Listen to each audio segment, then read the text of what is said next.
In this next mini lecture, we will talk about the energy balance in the atmosphere and how this leads to weather. So this one picture that we're going to look at, it comes to us from NASA, I believe, and there's a lot going on here, so I will spend a fair amount of time on this diagram. In the diagram, the light blue arrows show incoming shortwave radiation from the sun, and then the red arrows are showing long-wave radiation that's either reflected or re-radiated from Earth and the atmosphere.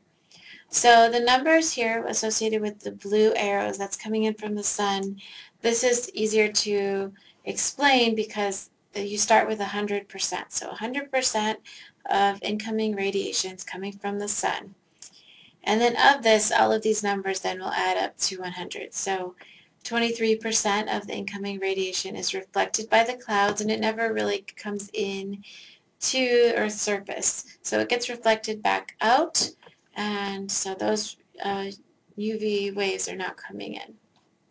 7% of the incoming radiation gets reflected by the surface of Earth, and so that goes back out. So about 30% of it's going right back out into space.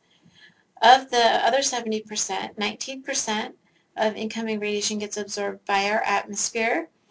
4% gets absorbed by clouds, so that's specifically clouds, not the atmosphere overall. So this is water vapor in the form of clouds. And then 47%, so almost half of the incoming radiation gets absorbed by the surface. And so that can be land masses, but also much of it is absorbed by the ocean, and that heats up the oceans.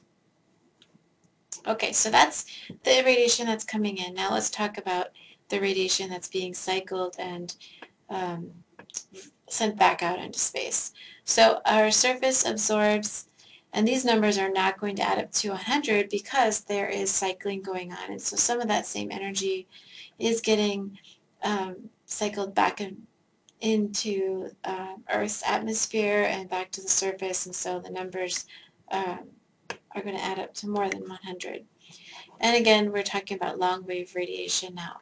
So the Earth is emitting long-wave radiation. That's so that heat energy that gets absorbed by the surface then gets emitted as long-wave radiation.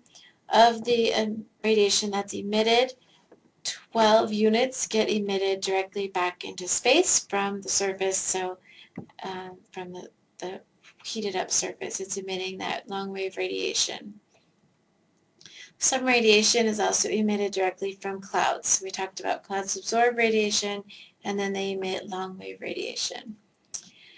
Then as this long-wave radiation, it gets emitted by the surface, a lot of it goes back into the atmosphere, and then from the atmosphere, some of that's going to be emitted into space, and some of that is going to go back down to the surface where it gets reabsorbed, okay? So it's coming back down, it's getting reabsorbed, then it gets emitted again, but every time it comes back down, it causes heating again. So it's causing heating. Some of this heating then is going to rise up as air currents. The hot air, the air near the surface warms up and rises. Some of it rises in the form of water vapor. Water vapor is, the water is heated up, turns into vapor, and then it rises into the atmosphere and condenses and comes down again as rain or snow or ice. So this is the cycle where the energy keeps getting cycled from the surface to the atmosphere. Some of it goes back to space then, and some of it goes back down to the atmosphere. When people talk about global climate change, what they're talking about being impacted is this cycling of energy.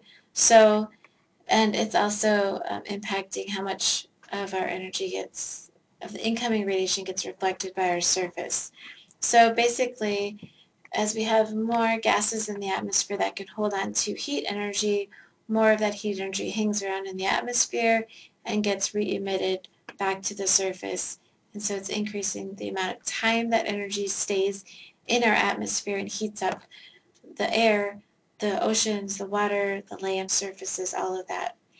Also, as we're heating up the oceans and we're heating up land surfaces, there's less ice on the surface of the oceans and land, that can reflect incoming solar radiation back to space, and so then more of that energy gets absorbed at Earth's surface. Okay, so back to some more basic information. How is heat energy transferred on Earth? There are three main mechanisms. The first mechanism is radiation, and that's what we've been talking about on that last slide. So radiation is heat energy that travels through space via electromagnetic radiation. So examples of that are the sun, that's our biggest example, but also if you sit next to a fire and you feel that heat, that's heat radiating from the fire, or from some types of heat lamps are sending out radiation heat energy. Conduction is another form of heat energy, another way that heat gets exchanged. So this is a form of transfer. Heat's transferred through a substance by molecules and atoms that are interacting with one another and causing them to move faster, and so that's exchanging heat energy. An example of this, if you ever, when you're making coffee or tea or hot beverage, if you put your spoon in it and leave it in there for a few minutes and come back and try and take it out and you burn your fingers, you say, whoa, that's hot. That's because that metal spoon is conducting the heat energy from the liquid up into the handle of the spoon. Finally, we have convection. And convection is really important because this is what's causing a lot of weather patterns. So with convection, heat is transferred through the movement of a fluid, which could be gases or air, could be water.